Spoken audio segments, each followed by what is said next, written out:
ফেসবুকে অনেক নতুন বা পুরনো ভিডিওতে কপিরাইট চলে আসে ঠিক এরকমভাবে আজকের এই ভিডিওতে আমি আপনাদের এটাই বলবো কিভাবে আপনি খুব সহজ কয়েকটি স্টেপ এবং সঠিক স্টেপ ফলো করার মাধ্যমে কপিরাইটটি তুলে নেবেন।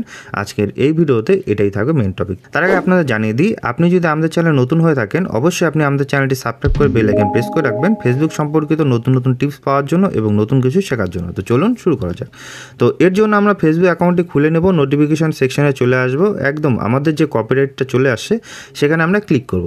এখানে ক্লিক করে আমাদের যত কপিরাইট আসে সব কিন্তু ডেট ওয়াইজ আমরা দেখতে পাবো। আমাদের লেটেস্ট কপিরাইট যেটা আসছে সেখানে আমরা ক্লিক করে দেবো।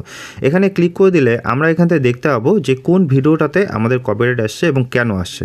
তো দেখুন এখানে কিন্তু একটা কেস নাম্বার পড়েছে, যে এই কেস নাম্বার অনুযায়ী কিন্তু এখানে আপনার কপিরাইট এসছে। আর এই কপিরাইট এসছে রিলস আর্নিং আর being claimed by music right holder, অর্থাৎ আপনি যে মিউজিকটা ইউজ করেছেন সেই মিউজিকের যে কপিরাইট ওনার তিনি কিন্তু এই কপিরাইটটা দিয়েছেন। তো এটার জন্য আরেকটু ডিটেলসে আমরা যাব, নিচে সি ডিটেলসে আমরা ক্লিক করে দেবো।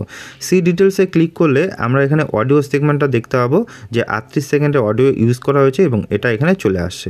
তো এখান থেকে ভয়ের কিছু নেই, আমি যে স্টেপগুলো আপনাদের দেখাবো সেই স্টেপগুলো আপনি ফলো করুন, আপনার কিন্তু এই কপিরাইটটা চলে যাবে। এখান থেকে আমরা আবার কন্টিনিউতে ক্লিক করব। কন্টিনিউতে ক্লিক করার পর এখানে আপনি আবার কন্টিনিউতে ক্লিক করে দেবেন। কন্টিনিউতে ক্লিক করার পর এখানে হচ্ছে অ্যাকসেপ্ট চার্জেস, এই যে অপশনটা আছে এই অপশনটা আপনি ক্লিক করে দেবেন। এটা করলে কি হবে, কোম্পানির যে ওনার আছে সে কিছু আপনার এখান থেকে পেয়ে যাবে আর আপনি কিছু পেয়ে যাবেন।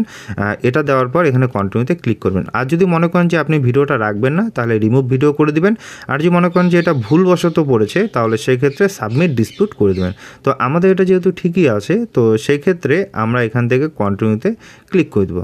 কন্টিনিউতে ক্লিক করে দেওয়ার পর এখানে আমরা আবার আরেকটা আসবে অ্যাকসেপ্ট, এই অ্যাকসেপ্টে ক্লিক করতে হবে। অ্যাকসেপ্টে ক্লিক করে দিলেই আপনার কিন্তু এই রিকোয়েস্টটা চলে যাবে এবং এখান থেকে আপনি এটাকে ক্লোজ করে দেবেন। ক্লোজ করে দিলেই কিন্তু হয়ে গেল। এবার এই যে ভিডিওটার সংসটা ছিল এটা কিন্তু ঠিকঠাক চলবে এবং এখান থেকে কপিরাইটও কিন্তু চলে যাবে। তো এরকমভাবেই কিন্তু আপনি আপনার ভিডিও থেকে কপিরাইট সরাতে পারবেন। তো আশা করি বোঝাতে পারলাম যে আপনার ভিডিওতে যদি কপিরাইট চলে আসে তাহলে কিভাবে সেটাকে আপনি ঠিক করবেন।